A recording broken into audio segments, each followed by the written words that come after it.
या करवाढी संदर्भात राजूकरवासियांनी जे उपोषण केलं त्याचा पुढाकार आमचे मित्र ॲडव्होकेट दीपक ठेगडे यांनी केलेला आहे। या ठिकाणी ज्यावेळेस शहरामध्ये कुठल्याही सुखसुविधा नसताना एवढा भरमसाठ कर ज्यावेळेस लावला जातो त्यावेळेस निश्चितपणाने गोरगरीब लोक असतील, आपले जीवाची लोक जी काही कर टॅक्स भरणारी व्यक्ती असतील, संस्था असतील, त्यांना हा टॅक्स न परवडणारा आहे।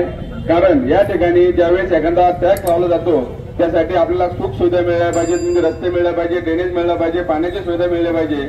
ही कुठलीही सुविधा न देता या ठिकाणी एवढा भरमसाठ कर लावला जातो।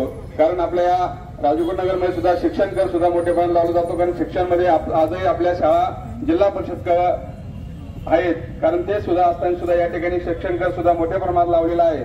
हे करत असताना मागच्या काळामध्ये दीपक शेणानी या ठिकाणी कर्नाटकाची सगळी लोक या ठिकाणी एक 4-5 दिवसापूर्वी महाराष्ट्र राज्याचे कार्यक्षम उपमुख्यमंत्री शिवसेनेचे मुख्य नेते एकनाथ शिंदे साहेब जुन्नर या ठिकाणी दौऱ्याला आले होते। त्यावेळेस सगळे लोक यांनी निवेदन दिलं आणि त्यावेळेस सुद्धा साहेबांनी सांगितलं जसं राजूकरनगर आणि आपल्या चाकण आणि आळंदीचा करवा रद्द केली त्याचप्रमाणे सगळ्या प्रशासनाची माहिती घेऊन राजूकरनगरमध्ये सुद्धा या ठिकाणी करवा रद्द केले जाईल।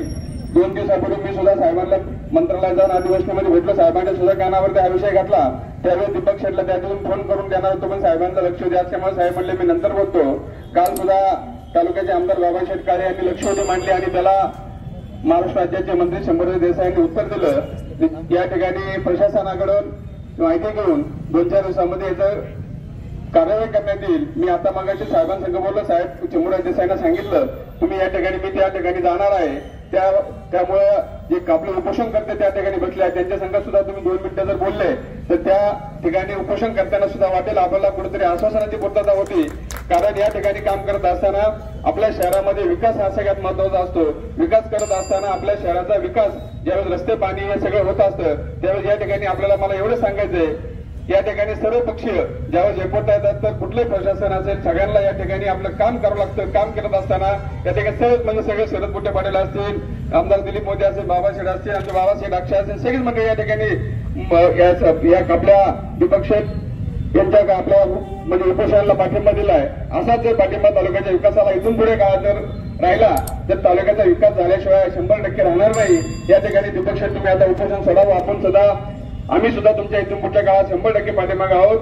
मी जमलं तर 2 दिवसामध्ये महाराष्ट्र राज्याचे उपमुख्यमंत्री एकनाथ शिंदे साहेबांची गाडी घेऊन आपलं सगळं शिष्टमंडळाचं त्या ठिकाणी जाऊन तुम्हाला लेखी आश्वासन दिल्याशिवाय राहणार नाही या ठिकाणी। त्यामुळे या करवाढी संदर्भात उपोषण सोडावं आणि आम्ही तुमच्या 100% पाठीशी आहोत या ठिकाणी आश्वासन देतो आणि थांबतो। जय जय महाराष्ट्र।